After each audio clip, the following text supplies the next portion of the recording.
Luz para el Camino, les da la bienvenida a esta serie especial de Semana Santa.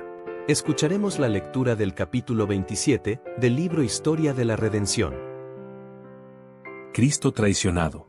Se me llevó al momento cuando Jesús comió la Pascua con sus discípulos.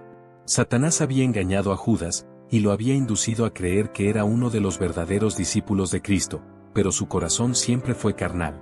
Había visto las poderosas obras del Señor, había estado con él durante su ministerio, y se había sometido a la abrumadora evidencia de que era el Mesías, pero Judas era calculador y codicioso, amaba el dinero. Se quejó airado por el costoso perfume derramado sobre Jesús. María amaba a su Señor. Él había perdonado sus pecados, que eran muchos. Había levantado de entre los muertos a su muy amado hermano, y creía que nada era demasiado costoso para ofrendárselo.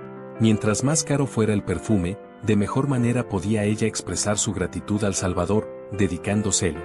Judas, como excusa por su codicia, sugirió que el perfume podría haberse vendido para dar el dinero a los pobres. Pero no se trataba de que se preocupara por ellos, porque era egoísta, y a menudo se apropiaba, para su propio uso, de lo que se le había confiado con el fin de que fuera dado a los pobres. Judas no se había preocupado de la comodidad y ni siquiera de las necesidades de Jesús, pero para excusar su codicia a menudo se refería a los pobres. Este acto de generosidad de parte de María constituyó una tajante reprensión de su carácter codicioso. Ya estaba preparado el camino para que la tentación de Satanás encontrara franca acogida en el corazón de Judas. Los sacerdotes y dirigentes de los judíos aborrecían a Jesús, pero las multitudes se apiñaban para escuchar sus palabras llenas de sabiduría y para presenciar sus poderosas obras. La gente se sentía impulsada por el más profundo interés y seguía ansiosamente al Señor para escuchar las instrucciones de este maravilloso Maestro. Muchos de los dirigentes creían en él, pero no se atrevían a confesar su fe para no ser despedidos de la sinagoga. Los sacerdotes y ancianos decidieron que algo había que hacer para apartar de Jesús la atención de la gente. Temían que todos creyeran en él. No se sentían seguros. Tenían que perder su puesto o dar muerte al Señor. Y después de darle muerte, aún habría quienes serían monumentos vivientes de su poder. El Maestro había resucitado a Lázaro de entre los muertos, y los dirigentes temían que si daban muerte a Jesús el resucitado daría testimonio de la grandeza de su poder. La gente se agolpaba para ver al que había regresado de entre los muertos, y los dirigentes decidieron eliminar a Lázaro también para terminar con ese entusiasmo. Entonces podrían lograr que el pueblo volviera a las tradiciones y doctrinas de los hombres, para diezmar el eneldo y el comino, y de nuevo podrían ejercer influencia sobre él.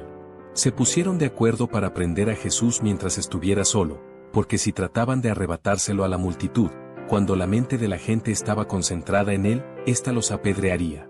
Judas sabía cuán ansiosos estaban de prender a Jesús y se ofreció a los principales sacerdotes y ancianos, para venderlo por unas cuantas monedas de plata. Su amor al dinero lo indujo a traicionar a su Señor para ponerlo en manos de sus más acerbos enemigos. Satanás estaba obrando directamente por intermedio de Judas, y en medio de las escenas impresionantes de la última cena el traidor estaba trazando planes para entregar a su Maestro. Con pesar Jesús dijo a sus discípulos, que todos ellos se escandalizarían en él aquella noche. Pero Pedro afirmó con vehemencia que si todos los demás se escandalizaban, él no lo haría. Jesús le dijo, Satanás os ha pedido para zarandearos como a trigo, pero yo he rogado por ti, que tu fe no falte, y tú, una vez vuelto, confirma a tus hermanos.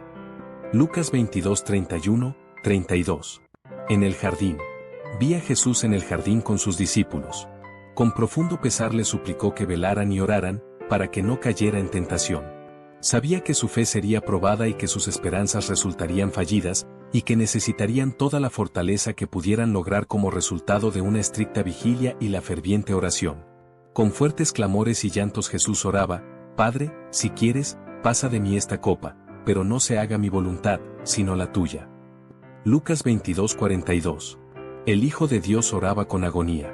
Grandes gotas de sangre se agolpaban sobre su rostro y caían en tierra. Los ángeles se reunían en ese lugar, testigos de la escena, pero solo a uno se comisionó para que fuera y fortaleciera al Hijo de Dios en su angustia. No había gozo en el cielo.